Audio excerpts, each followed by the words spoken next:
Welcome to the Run Cult podcast, where running meets the culture. I'm Rebecca, your host, and I'm so excited to introduce someone who is making a huge wave in the running culture here in Atlanta. But before we get started, this episode is brought to us by SP Wellness, which is a nutrition and counseling service that offers lifestyle prescriptive type of wellness plans that are designed to help you form lasting identity-shaping habits through education, accountability, and if needed, any possible medication prescriptions. So the way that it works is that you'll start a consultation call with Dr. Efi, who is a friend of mine and a physician who will assess your lifestyle habits and create a personalized wellness plan tailored just for you. Check out the link in the show notes and in the caption for some more details. And don't forget to mention the Run Cult podcast for a special offer. So go ahead and take the first step towards a healthier, more balanced life with SB Wellness, especially if you're thinking about maybe getting into running and you're not quite there yet. All right, now let's get into the episode. He's had an incredible journey, a 38-year career as a former executive at Capitol Records, Atlantic Records, and a flurry of others. So he'll tell us a little bit more about that. Working with legendary artists like the Isley Brothers, Anita Baker, Mary J. Blige, T.I., Migos, and more. So beyond his career, he's also been taking extraordinary running challenges, such as running 12 hours on the treadmill or a 100-mile run, all for fundraising efforts. And as the founder and CEO of Music Education Group, a nonprofit dedicated to teaching life skills and fostering careers in music for the youth, he's making a lasting impact on the community. Alongside his wife, Dawn, he continues to inspire and give back. And his biggest hit yet, the first Black-owned Big Peach Running Co. store, is breaking new ground in the running world. So it is my absolute honor and pleasure to welcome the incredible Ric Ross, also known as Ric the Runner, to the show. Ric, thank you so much for being here. First of all, how are you? I'm great. Have you had your breakfast yet? Yes, I did. 8 miles this morning. What? For Yeah. real? Yeah, Oh, 8 miles wow. this morning. He ate that. Wow, amazing. Well, thank you for being here. I'm happy that you've made it. He came all the way from South Fulton, so it was a trek to get up north side. Yes, it was, but it's all good. You're very good. Thanks for inviting me. Of course. This is going to be an amazing episode, everyone. So definitely look forward to this. I want to start and talk a little bit about your background in running. How did you even get into running? I've been running my whole life. Like literally, like my whole life. My mom said I used to when I was little, I found out how to open the screen door. So I would open the screen door and I would just shoot out the house and I would be running through the projects. What? And she would have to send guys to catch me and bring me back. I didn't know this, but yes. So what, you were going on like a jog or something? I would just get out the house and start running through the projects. I didn't know this until later on, until we was having a conversation one day and she was like, yeah, you used to just, once you were able to open the screen door, you would hit the latch and you would just oh my God. run out the apartment and I would just be running through the project. Yeah, she would have to send guys to catch me. Oh my goodness. So I was like, okay. Since a child. Yeah, so I've always had this thing for running. I didn't know where it came from. Yeah, my mom didn't run, my dad didn't run. It was just something that I just love doing. Interesting. Okay. Yeah. Well, let's talk a little bit. So I saw that you've done cross country. Yes. As a youth. Yeah. Was that in high school? Yes. Okay. In high school, I did cross country. I ran track. I played soccer.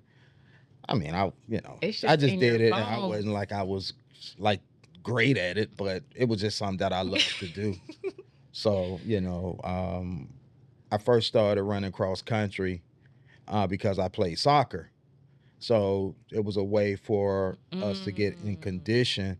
Then a lot of the basketball players, some of the football players would run. So I just got into this thing of running distance, So I was like, I kind of like this.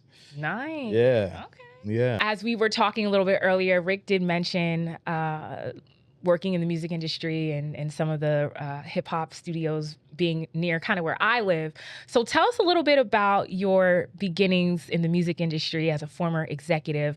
I mentioned him working at Capitol Records and Atlantic Records, but there's actually so much more. So tell us a little bit about that beginning. Yeah, well, I've always loved music. Like since I was little, I grew up in a house where my dad played the Temptations, all the Motown, Isaac Hayes. I mean, I just always loved music, so it's just always been there. Even in elementary, middle, and high school, I played instruments. I played trumpet. As I got into high school, I started playing guitar. Me and my best friend, we would, spend a lot of time at his house just, messing around with instruments. He taught me how to play percussion. I was in bands, never really good at it, but I just enjoyed it.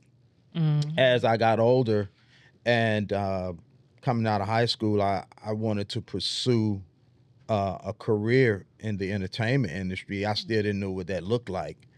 So there was a school here back then called the Music Business Institute, which was right up by Lenox Mall. And all the classes were taught by industry professionals, concert promotions, video promotions, radio promotions. We had an attorney. So it was a gamut of just industry professionals that would teach us about the industry. So I just kind of fell in love with radio promotions. And in 1986, I took my first job at this company called WEA Warner Electric Atlantic, which was the distribution company for Warner Brothers Records, Elektra Records, Atlantic Records, and a host of other subsidiary labels. So I worked in a warehouse. This was pre-CD. Oh. So we were still shipping cassettes and vinyl to retail stores. And I just kind of worked my way through the ranks. Learned the whole system, learned the distribution system. I ran the mail room, which we called a promo cage. And a lot of the promotion reps would ask me to take records to the DJs. So this was back in like 80, 86, 87, that I would start taking records to all the clubs in Atlanta, which now people call it, street promotions and all that stuff. Back then, we didn't have a name for it. It was just something that I did. So I was like 19 years old, so I wasn't even old enough to get in the clubs, but I got in all the clubs in Atlanta. I would service all the DJs. And it was probably some of the best times of my life, just really doing a lot of marketing. They just gave me free range to do whatever I wanted to do at the club. So I would do promotions, outside of working with all the DJs. So, it was that whole first street team stuff that I was doing. And it was really based because the record reps didn't want to go to the clubs. They were traveling, they were doing other stuff. So they were like, yo, we got you here. You do it. This is a way for you to make your bones and learn the business. So, take all these, take records to all the clubs. So this was early Magic City and this club called the Phoenix. And I mean, like all these clubs, like this was pre-90s, before everybody started moving to Atlanta. People started really, saying Atlanta was popping. Atlanta's always been popping.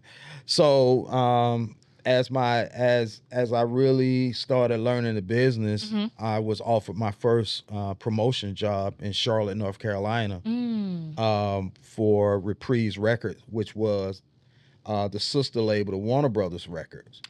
So they didn't have a rep in the market. The guy that was covering the market was flying in from Florida all the way to the Carolinas.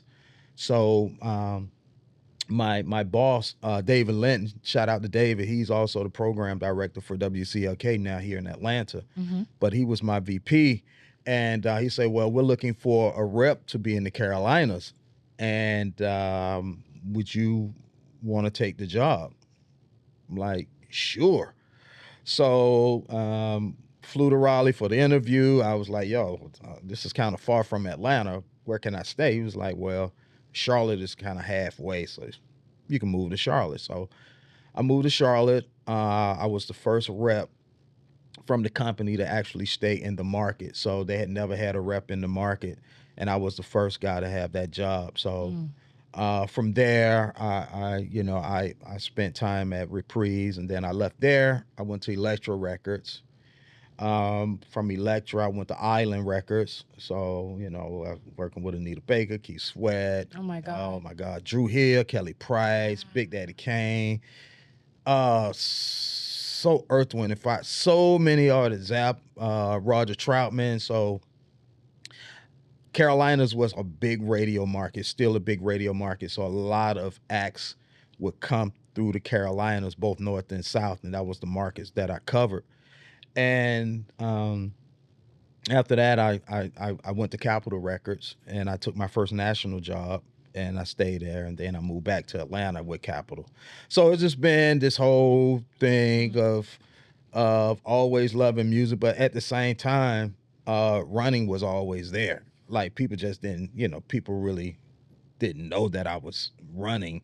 So music and running has always just been side by side. It's just it was always there. It was like my downtime things that it was just I just loved it. So in 2001 is where I really started really getting back into it, because I would run every now and then when I was in Charlotte, but not as much as I did before I moved there. So when I moved to Charlotte, it was kind of like just trying to learn the business of, entertainment. So my running kind of slowed down. I would run here and there. And then I really picked it back up. But when I moved back to Atlanta, I could only run like a mile a day. Like I was out of shape. Oh, wow. Okay. But that mile went from 1 mile to 2 miles to 3 miles. And it was actually because one of my neighbors, he liked lifting weights. And I was like, dude, I don't lift weights. So if you run with me, I will lift weights. So I would lift weights, and then we would run a mile a day. Oh, nice. Then the miles started increasing. And then he was like, dude, I can't run with you anymore. Like, literally, I can't run with you. So it's been there. Got it. Okay. Yeah. I was wondering what parallels you kind of observed from running and music, and maybe even like, I guess, the music business, because it does take a lot of, perseverance, pushing through boundaries and obstacles. So it kind of sounds like, and I'm sure like maybe with the music business, maybe there were some type of parallels where you had to maybe push for certain things to happen, or did you notice any parallels with life? I mean, the record business is a very competitive business. Oh, okay. Very competitive. You really have to know your craft. Like radio promotions is an art form. Like literally, like you're a salesman, but you still have to be able to finesse, still have to be able to deal with people. So it's a lot that goes into that. And for me, running just kind of centered me to deal with different attitudes, different people. Like, in a day, I can deal with 30 different attitudes because I'm calling 30 different people trying to get my records played on the radio. So, wow. So for me, it was like I had to find a place where I could center myself, calm myself down, not be so rah-rah, but making sure that I got my point across. So running was that thing that just, in the morning, I would go running. It would center me. I would be calm. I would do my job. And I just really enjoyed that time to myself, gave me time to think. I always had music, so I'm always listening to the music. But it was just something that I could get away from my phones before I started my day. And that's really how I just centered myself, kept myself at a certain level, because the business can be very stressful. And you need some way to release that stress, and running was that thing for me. Got it. Yeah. Wow. Let's talk a little bit more about Big Peach Running Co. I went to the recent opening, the grand opening of the Big Peach Running Co. in South Fulton about last week? Last weekend, 2 weeks in a row. 2 weeks wow. now. Yeah, I know time flies. So. It was like yesterday, y'all, literally. Yeah. And it was an amazing event. Rick got to speak and we got to meet members of the community. It started off with, I believe, a 3 and a 6 mile run around the neighborhood of South Fulton. Yep, in the rain. In the rain. I wasn't really with the rain, so I came a little bit after. Yeah, it was nothing we could do about that, but runners run. Exactly. And I am a runner, but I knew I was going to get content. I was like, you know what, just pull up just a little bit after. So anyways, the event was amazing. They had giveaways. They had a really fun raffle. I got to see, my running friends from different crews that came out. It was an amazing event. And I know that, this is a very big accomplishment because this is the first Black-owned Big Peach Running Co. franchise. And I think this is the first Black-owned running store in Georgia, yes, right? Yes. Yeah, so it was a huge milestone, and it, kind of marked history. So I want to talk a little bit more about that. How did this even come about? Wow. I mean, this was 20 years in the making, whether you know it or not. Mm-hmm. And it all stems back from my entertainment career. So Dawn and I had an opportunity to move back to Charlotte. I was working for Capitol Records, mm-hmm. the first time I was working for Capitol Records. And a job came opening in Atlanta. And I talked to my boss. I was like, listen, I think it's time for me to move back home. I don't know what it is, but I need to get back home. Mm-hmm. And he was like, okay, cool. So Dawn and I moved back to Atlanta. Dawn is his wife. Dawn is my wife. We moved back, and my office was actually up off of Peachtree Industrial. Oh. So I would just take Peachtree down into the city, and I was actually going to grab some lunch, and I saw this store called Big Peach, and I was thinking about getting back into running. So I just went in there, and I met Mike, the owner. We struck up a conversation, and I started buying all my running shoes there. First pair of running shoes that I bought, my second pair when I ran my first marathon. So it was just like, that's where I bought all of my shoes at.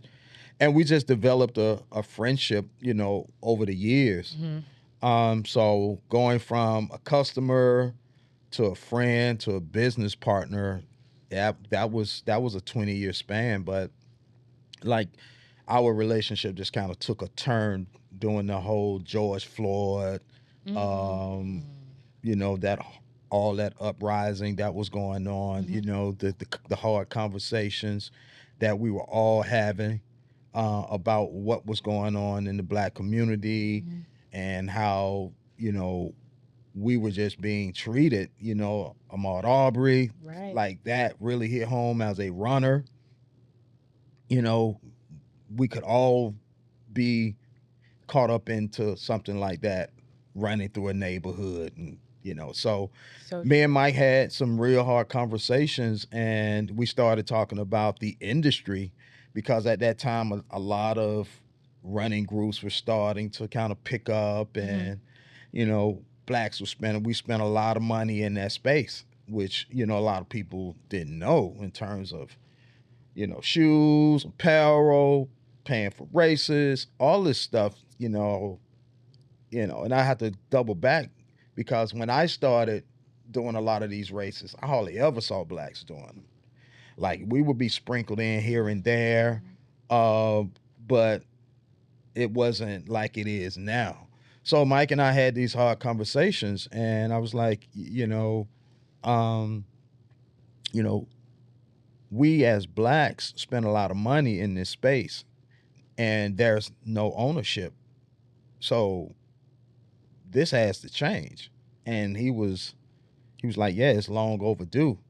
And the first thing he said to me, he was like, I can't come to your neighborhood and open a store up. He said, because I'm a white dude. Like, that's not going to work, And I got to thinking, I was like, yeah. So we started having conversations about me being a Peach partner. What is that? Franchising. Mm-hmm. And from there on, I just started writing the business plan out. And once I got it done, I presented it to Dawn, and then we started working the numbers, and hooked up with Donald Lamar over at the SBA over at Morehouse. Mm-hmm. So me, Donald, Mike, and Dawn would just have these meetings, and we started putting the numbers together, and it made sense. So, here we are now. Interesting. Yeah. Wow. A lot of people, people who have their own ideas for business, sometimes they do want to go kind of like the independent route. I find that, there's a lot of entrepreneurs, but some not as many franchise owners, and that could be debated. But you could have just gone on your own and said, I'm going to make my own running store. Like, I don't need, the label of Big Peach. What made you want to choose to franchise as opposed to just going your own way? One, because of the brand, because of Mike and our relationship. And we're talking about a 20-year span of Big Peach being in this space, being very well respected in this industry. My friendship with Mike, and it just felt right.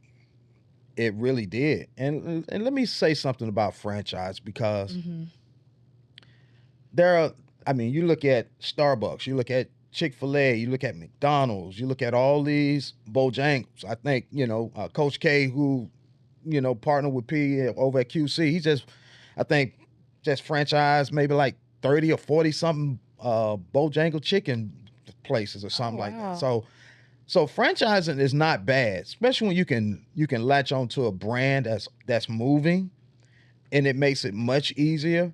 Yes, I could have went the independent route, but would I have gotten the support from Nike, Adidas, Mizuno, or Brooks, or any of these other brands? Would they have embraced me out the gate, not having no sales history at all? Right.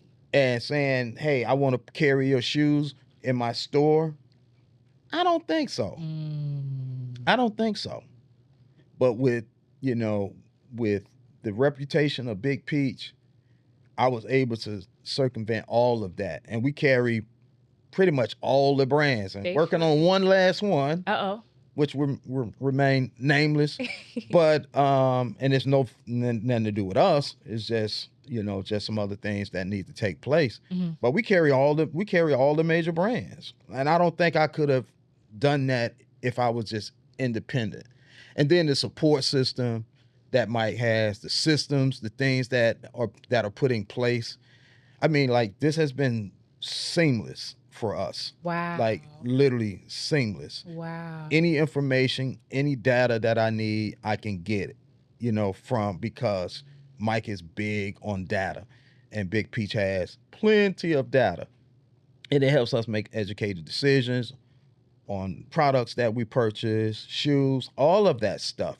It's more complicated than people think. It's just not you just buying a shoe and putting it up on you got to study the shoe. You got to know the shoe. I'm doing training now on all the Hoka shoes. So it's a lot that goes into the technology of the shoes. And we've just never had that in our community. Big Peach is known for our fitting process. Right. Bringing people in, putting them on the Atrax machine, making sure that when you leave the store, you leave them with the shoe that fits your feet. So it's a process. We're not just giving you a box of shoes and letting you walk out. You at least gonna spend in there 20 minutes. At least 20 minutes. Now, if you're a seasoned runner and you just know, hey, I want this Nike, Alpha Fly in the size 10.5. This is the shoe I've been running in. Hey, pull it, give it to you, try it on, make sure this is what you want, but also look at some of the new products that are coming out. So it's educating our community, and that's what this store is. This store is just not a store that's just selling shoes.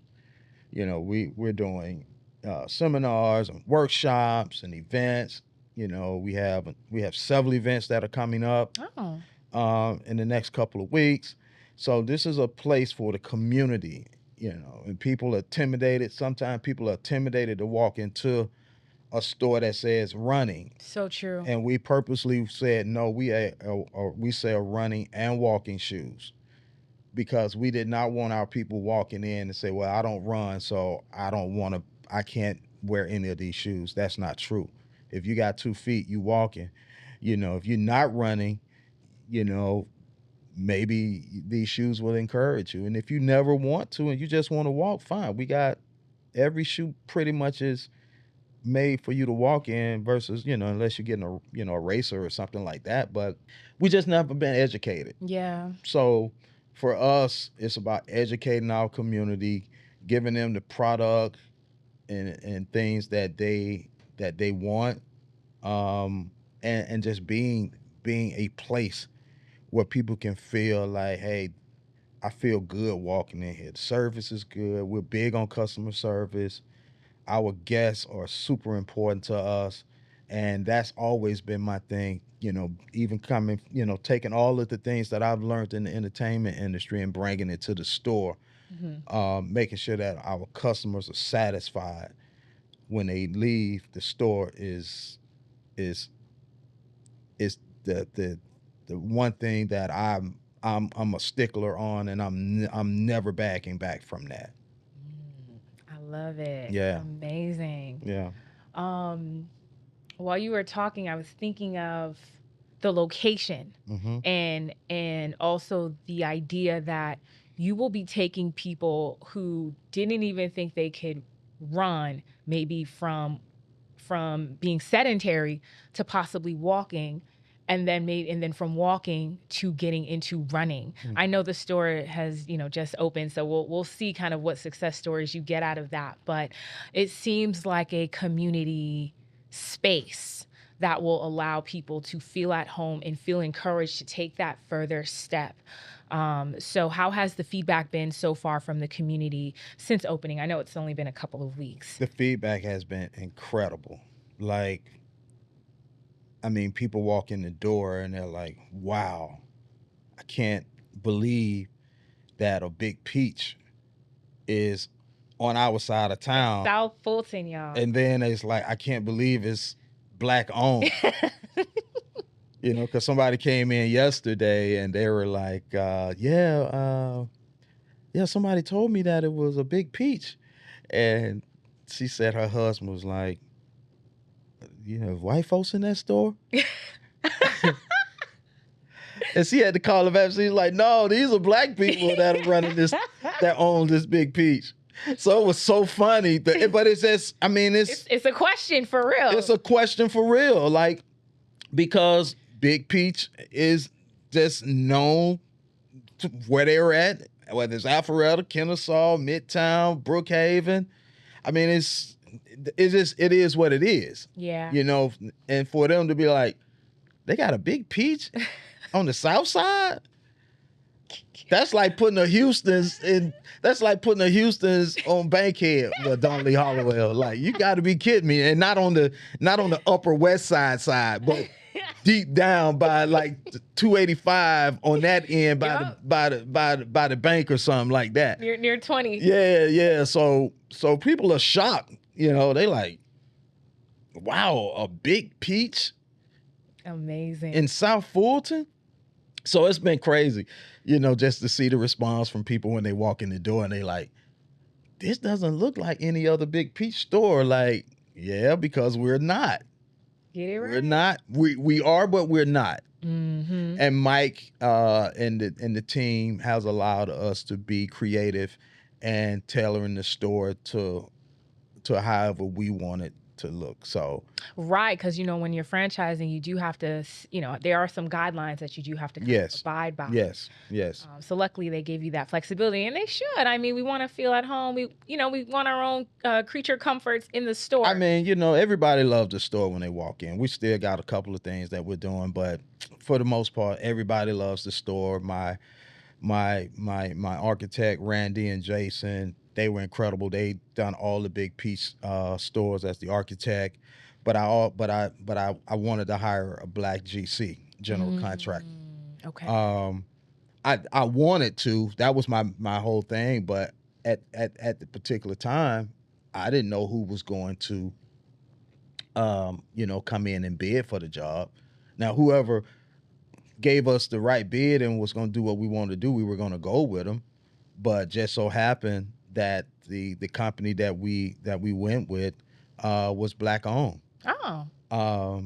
And he's a runner. He's a runner. Sean is a runner. He runs with South Fulton Running Partners. Yes. So, and he also spent time in the entertainment industry, and he worked with Neo, and I worked with Neo. So it was like, yo, this is weird. That's very crazy. Yeah, what? It's weird. Like, and the conversation was about something else when we started talking. It was never about, I didn't even know he was a contractor.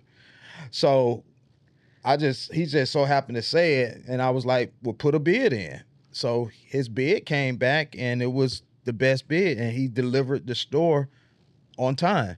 So everything just kind of fell into place on this, and it's just been great. So now it's learning more of the business, hiring the right staff. Our manager, store manager, LaQuanda, is a female. We have one of the dopest consultants, Shanta, who's also one of the founders of The Race. Oh. She's working with us. We're hiring. We're hiring now. One of our young our employees, he's a student over at Georgia State, and we're still hiring. So we're still putting the team together. They're hiring y'all. Yeah, so we're still putting the team together, but it's fun. I'm having a blast. It seems like it came together very divinely it did. Perfect order. It did. We're 9 minutes from my house, like literally from door to door. Wow. I'm 10 minutes from where I started my music career at. Like, wow, full circle. My mom's like 15 minutes away from the store. I'm still in my same neighborhood where I grew up at. Like I'm like, you can't ask for a better situation. Like, so we're having fun. Somebody asked me the other day, say, are you going to retire? I was like, retire for what? For what? Retire? Nah, I'm good. It's so funny because Dawn had to remind me of this. You know, we're sneakerheads we're sneakerheads anyway. Oh, like, really? Yeah, we're sneakerheads. I had the original Jordans. Yes, the originals. I wore the original Jordans, not these recycled versions that they do now. But we've Shots always fired. I ain't new to this. I'm true to this. But we've always been sneakerheads. So, and we used to always say we wanted a shoe store. I just never knew it would be a specialty running store. Oh. Yeah. So, it kind of, all came together, and then we started our clothing line as well. But this started back in 2007 when we started our first clothing line, which was called Bold Wear Clothing, which was a Christian clothing line. God. Because we were seeing a bunch of stuff that we just didn't like, and I wanted to wear something that represents my faith, but something that was also fashionable too. Yeah. So we started that, but then we shut it down. But we always kept the name. We trademarked everything, but then we wanted to start something that was more so in the athleisure and activewear side. So we started Bold Running Club.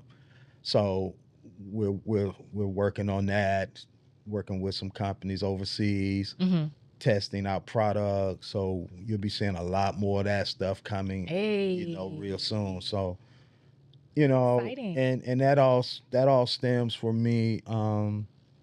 That was a company that I used to buy all of their product, and they were looking for ambassadors for it. And I was like, yo, I'm gonna fill out. I love the product.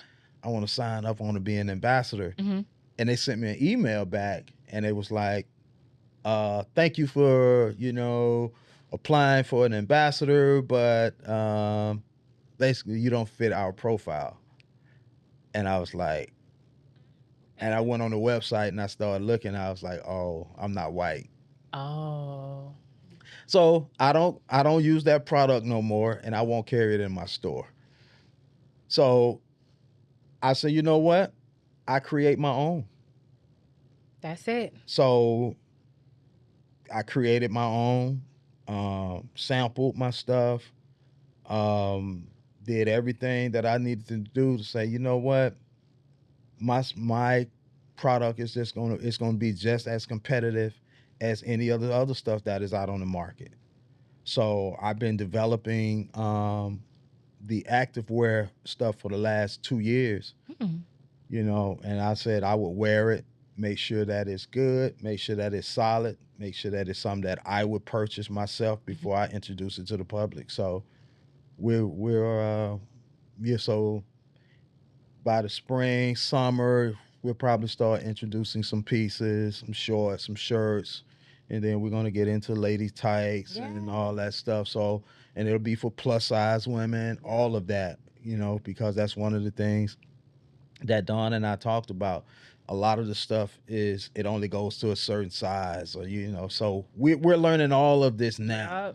So we want to make sure that we service everybody, not just the small slim folks, but people who want and deserve something that fits them and that they can wear, versus selling for something that, because hey, I'm X amount of size, I'm this, I can't, I can't wear this. So we have put a lot of thought into all of this.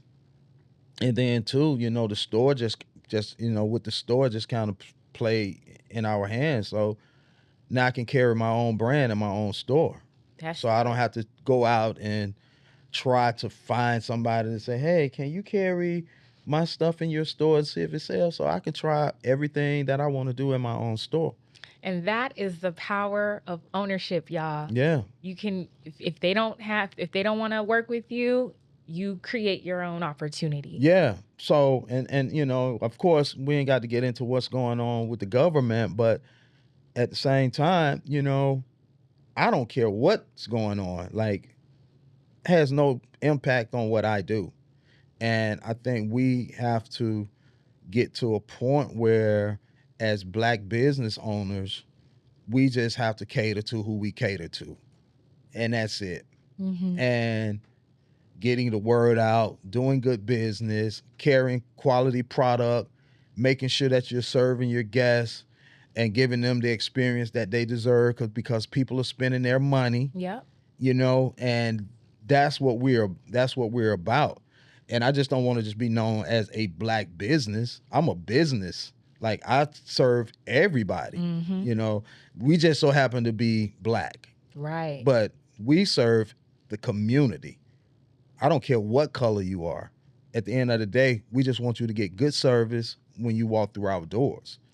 That's the bottom line. But, when you have that intention, you do create your own economy, and in a way you've freed yourself in being independent from whatever is going on out there, whoever's in office, whoever's, trying to get your vote, what have you, through being diligent and serving your customers, whether that is through your product or your service. So we are business people, but I also think there's a second layer to that does serve you as a Black person in America. Yeah. Because now you've created your own economy where it doesn't matter if the shirt's not if you can't get them to buy the shirt, you already carry it in your own store. Yeah. Therefore, you're autonomous. So yeah.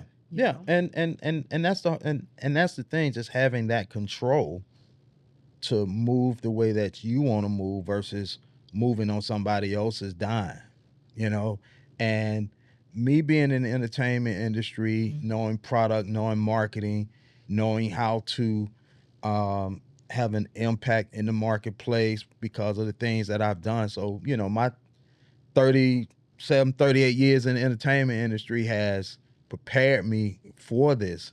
But not only that, also serving the community. You have to be a servant. Like, you can't be in this type of business and not be in the service business. Like, we also run a nonprofit.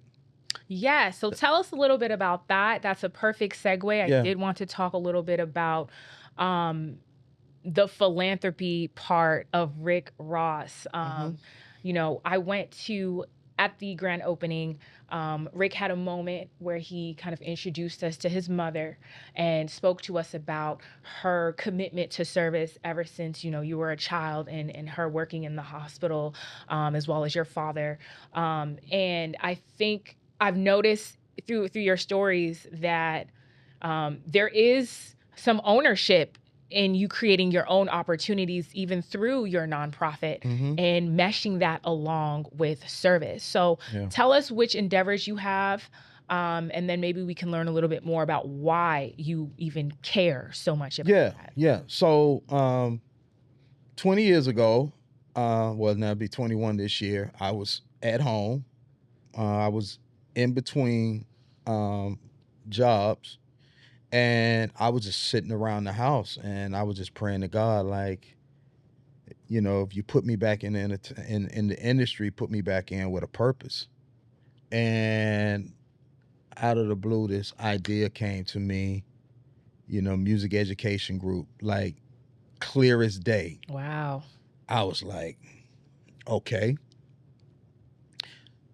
A week later, my friend, my brother, called me and was like, it's time for you to come back to work. Oh, wow. And I went back and I started working at Atlantic Records. And the first artist that I had an opportunity to really work with was Tip.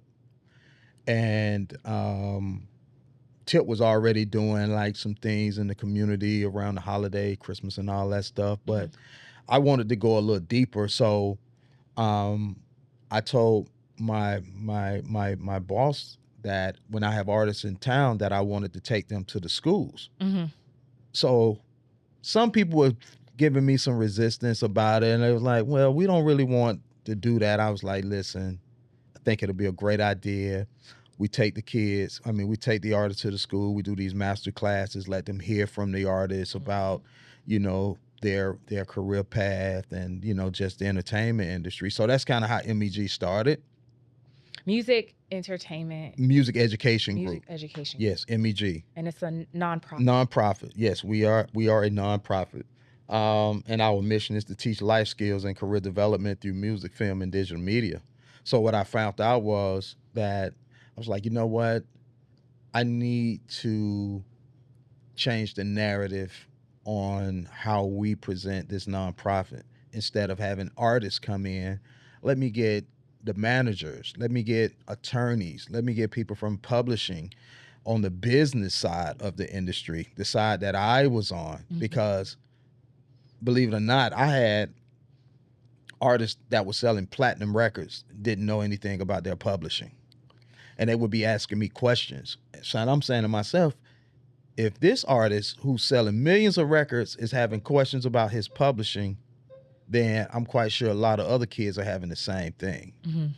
So the organization just started to evolve from those conversations to now we have partnerships with Atlanta Public Schools, Fulton County Schools, Cobb County Schools. We also partners with the Say the Music Foundation out of New York, where we go in and lend technical support to teachers and also teach them on how to use the equipment so they can teach the kids.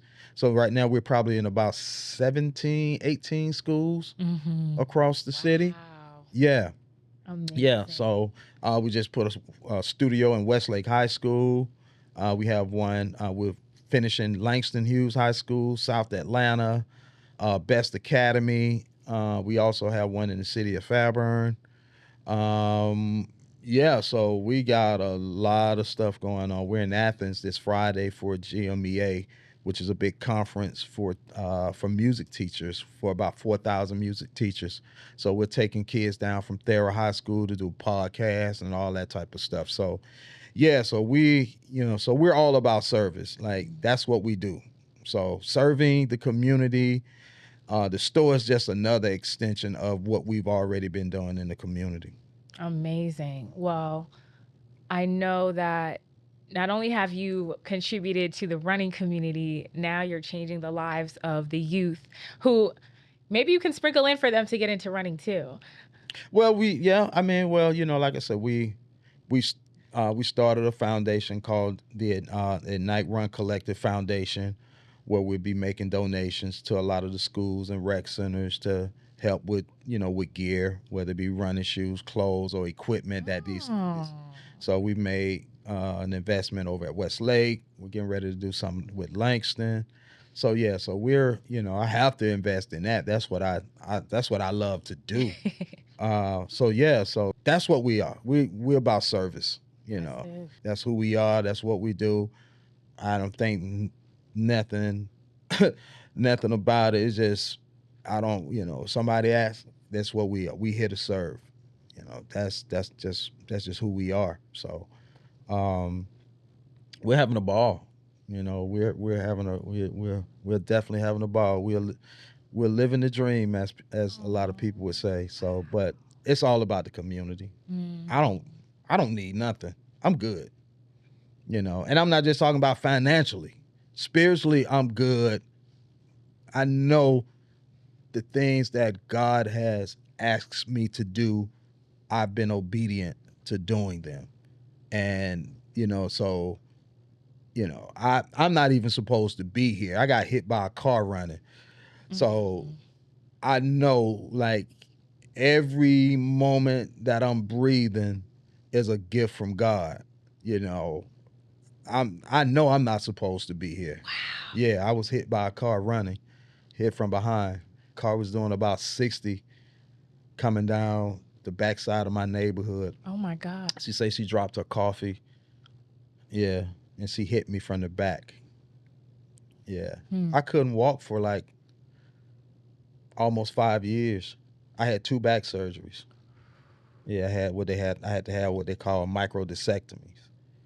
So when you can't walk and you're in pain constantly and you're taking all this different medication and you can't sleep, you can't drive, and I'm doing all this while I'm working. Oh my goodness. I could not run. Like, yes, I could not run. So 2008 to like 12, 14. Yeah, I recovered from that.